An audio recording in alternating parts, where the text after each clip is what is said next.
আজকে আমরা টোটাল দাদাগিরি মুভির পরের পর্বের সম্পর্কে জানব। এই গল্পটি এক চরম রোমান্টিক, কমেডি এবং অ্যাকশনে ভরপুর বিনোদনধর্মী কাহিনী।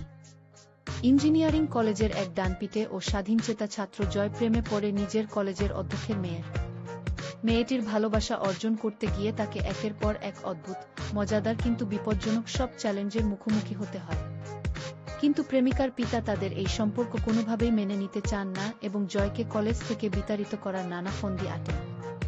একই সাথে স্থানীয় কিছু গুন্ডার সাথেও জয়ের চরম সংঘাত তৈরি হয়। নিজের বুদ্ধিমত্তা, সাহস এবং বন্ধুদের সহযোগিতায় জয় কিভাবে তার শ্বশুরমশাইয়ের কঠিন শর্ত পূরণ করে এবং অপরাধীদের বিরুদ্ধে রুখে দাঁড়ায়, তা অত্যন্ত মজার ও গতিশীলভাবে এই গল্পে তুলে ধরা হয়েছে।